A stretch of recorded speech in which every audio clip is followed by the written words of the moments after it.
La despensa del escritor con Alfonso Salvador. El narrador 3.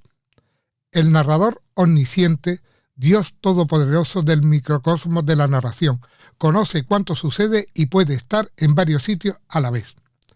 El narrador cuasi omnisciente es un semidios. El autor ha restringido su potestad y le impide penetrar en el pensamiento de los personajes. Decía Fernando Pessoa: habiéndome acostumbrado a no tener creencias ni opiniones, no fuera a debilitarse mi sentido estético, en breve terminé por no poseer ninguna personalidad, excepto la personalidad expresiva.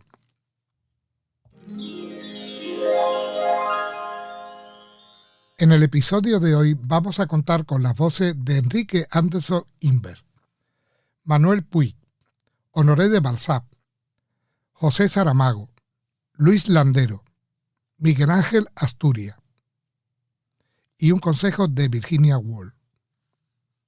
Empezamos. Enrique Anderson Imbert. El yo del escritor de carne y hueso declara con todo derecho: ese cuento es mío, pero del segundo yo ha salido una nueva persona, la del narrador, que en su universo imaginario goza de extraños privilegios.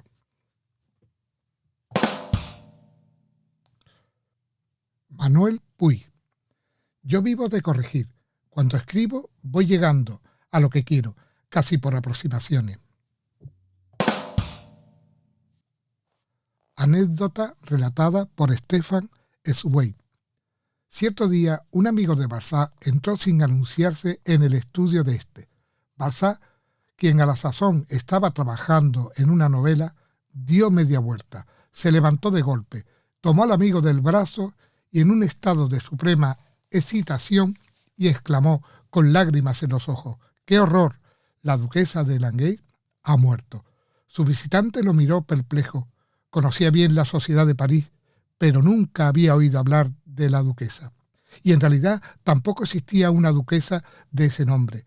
No era sino una de las figuras de la novela de Balzac, quien, en el instante de entrar el amigo, describía la muerte de aquella. Tenía esa muerte tan presente como si lo hubiera visto con sus propios ojos, y aún no había despertado de su sueño productivo. Solo cuando se apercibió de la sorpresa de su visitante, se dio cuenta de que se hallaba nuevamente en otro mundo, en el de la realidad. José Saramago. El efecto de distanciamiento tiene que ver con el papel del narrador en mis novelas. Es omnipresente, omnisciente, y habla de un tiempo que puede dislocarse.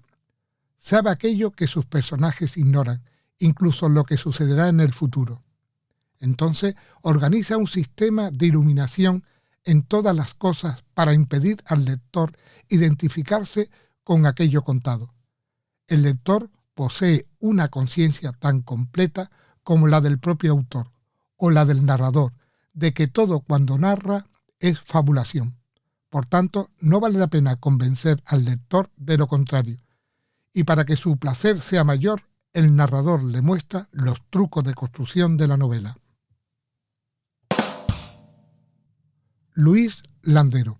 Somos narradores por instinto, de libertad, porque nos repugna las servidumbres de la propia condición humana, en un mundo donde no suele haber sitio para nuestros afanes de verdad, de salvación y de plenitud.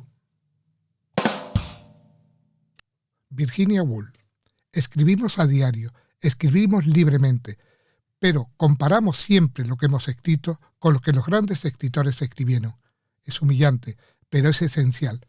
Si pretendemos conservar y crear, solo de esta manera lo conseguiremos, y vamos a hacer ambas cosas. Miguel Ángel Asturias. El trabajo de novelista es hacer visible lo invisible con palabras.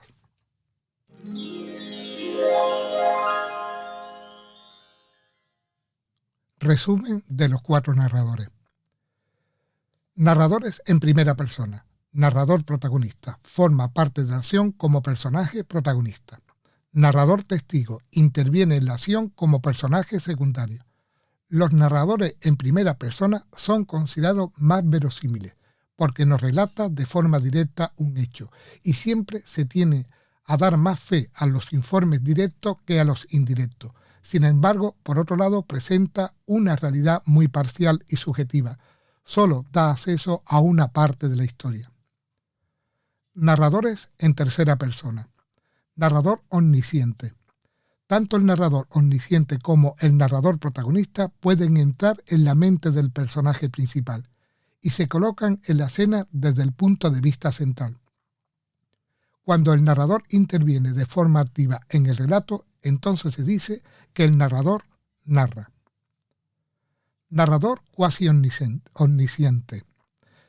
Tanto el narrador cuasi omnisciente como el narrador testigo ocupan una posición marginal y no pueden acceder a algunos rincones de la historia.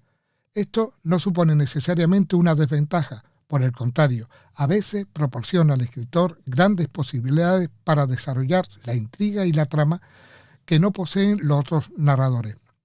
Cuando el narrador intenta desaparecer del relato, es decir, que el relato se cuente solo, entonces el narrador muestra.